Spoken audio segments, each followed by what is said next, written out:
নির্জন আইল্যান্ডে, যেটা মাঝ সমুদ্রে অবস্থিত।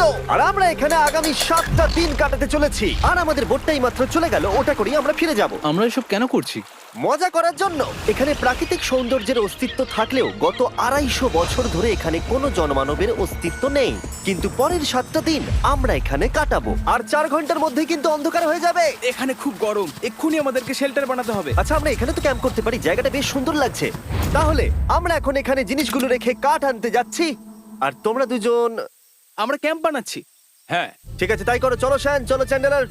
কি করে ক্যাম্প বানায়? আমি জানি না। আর তাই আমরা তাড়াতাড়ি কাজ শুরু করে দিলাম, কিন্তু আমাদের সাবধান থাকতে হচ্ছিল, কারণ তোমার উপরে পৃথিবীর সব থেকে বিপজ্জনক গাছ রয়েছে, যেটা কাটলে খুবই বিষাক্ত আঠা বের হয়, যা তোমাকে প্রাণে মেরে দিতে পারে।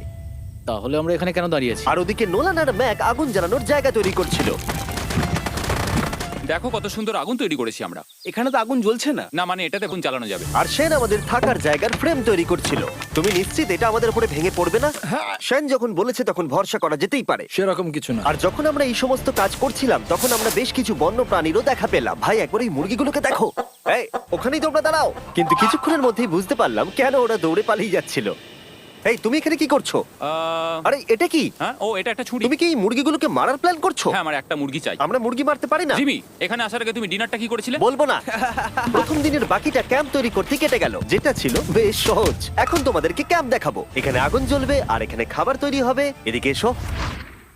আর ঠিক এইখানে আমরা ঘুমাবো, যেটার বিসর্জন। তারপর আমরা নিয়ে এলাম সার্ভাইভাল ক্রেট, যাতে ছিল খাবার, জল আর সবথেকে গুরুত্বপূর্ণ একটা ফ্লেয়ার, যা বিপদে কাজে লাগতে পারে। আর সূর্য ডোবার আগেই আমরা সমস্ত কিছু তৈরি করে নিয়েছিলাম, একটা জিনিস ছাড়া। দাঁড়াও 1 মিনিট, সানস্ক্রিন দিয়ে কি আগুন জ্বলে? প্রথম দিন শেষ হলো আর আমার স্কিনে একটু সানবার্ন হয়েছে। আমি আশা করি ভালো করে ঘুমোতে পারবো আজকে। আশা করব বৃষ্টি হবে না। কাল আমাদের আরো বড় শেল্টার বানাতে হবে। আর আমরা বলতে আমাদের বাবা ওদিকে শুয়ে আছে, সে তৈরি করে দেবে। ঠিক আছে। ঠিক আছে। ও ও, ও জিমি, তুমি মায়ের মতো আর সেন হচ্ছে বাবা। আমি এবারে ঘুমাবো। দ্বিতীয় দিনে দেখা হচ্ছে। প্রথম রাত্রে ঘুমানোর সময় আমরা অনেক নড়াচড়া করেছিলাম। আমরা বলতে বোঝাতে চেয়েছি, মানে হলো আমি। তাই পরের দিন আমরা শেল্টারটাকে আরো ভালো করব বলে ঠিক করলাম। দ্বিতীয় দিনের কাজ খুবই সহজ। আমরা একটা বড় আর রেন প্রুফ শেল্টার তৈরি করব। আমাদের আরো কমফোর্টেবল সিট চাই, কারণ আমার পিছন ব্যথা হয়ে গেছে। আর একটা ভালো আগুন জ্বালানোর জায়গাও চাই। আমারও পিছন ব্যথা হয়ে গেছে। আমরা লম্বা শক্ত কাঠ খুঁজছিলাম, যেগুলো দিয়ে আমরা আমাদের শেল্টারটাকে ছাউনি দিতে পারবো, যাতে বৃষ্টির জল শেল্টারের ওপরে জমে না থেকে পিছন দিক দিয়ে বেরিয়ে যেতে পারে। আর যখন আমরা নতুন শেল্টারের জন্য জিনিস খুঁজতে ব্যস্ত ছিলাম, তখন ম্যাক আর নোলান আমাদের জন্য নতুন সিট খুঁজছিল। তুমি ওটা দেখতে পাচ্ছো? হ্যাঁ, ওই জিনিসটা কি? দেখে তো মনে হচ্ছে ওটাতে বসে বেশ আরাম হবে। আরে এটা তো বয়া। ও, এখানে একটা নেটও রয়েছে। এই নেটটা দিয়ে আমরা মুরগি ধরতে পারবো। কিন্তু ও অনেক ছাড় পোকা, ছাড় পোকা, ছাড় পোকা। জিমি, আমরা সমুদ্রে একটা বয়া খুঁজে পেয়েছি। এটা কিন্তু বেশ নরম। তুমি কি এটা চুরি করেছো? না, ও কি এটা চুরি করেছে? এটা আমরা বিচ থেকে পেয়েছি। এটাকে চুরি বলে না?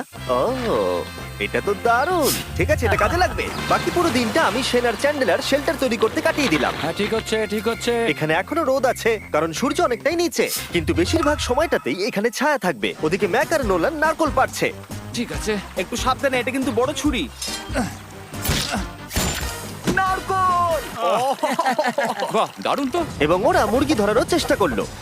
আরে মুরগি, পালাও পালাও, ওর থেকে দূরে এটা পালিয়ে তুমি কি যাও। করলে? আমি ওদেরকে বাঁচিয়ে দিলাম। দ্বিতীয় দিন শেষ হতে চলেছে। তোমাদের কেমন লাগছে? আমি ক্লান্ত, কিন্তু আমি ঠিক আছি। নোলান? অসাধারণ। আমার মনে হয় সবাই মত হবে আমরা যা ভেবেছিলাম তার থেকেও বেশি ভালো কাজ করছি। কিন্তু যেটা আমি একদমই ভাবিনি, রাত্রি বাড়ার সাথে সাথে পরিস্থিতি আরো খারাপ হয়ে যাবে। কিন্তু এখন তোমরা যদি ভাবো আমরা জলে কেন নেমেছি, তাহলে চ্যান্ডেলারকে দেখো। কারণ এভাবে স্নান করা ছাড়া আমাদের আর উপায় নেই। পানীয় জল রান্নার জন্য ব্যবহার করতে হবে, ডিহাইড্রেশনের হাত থেকে বাঁচবার জন্য নয়।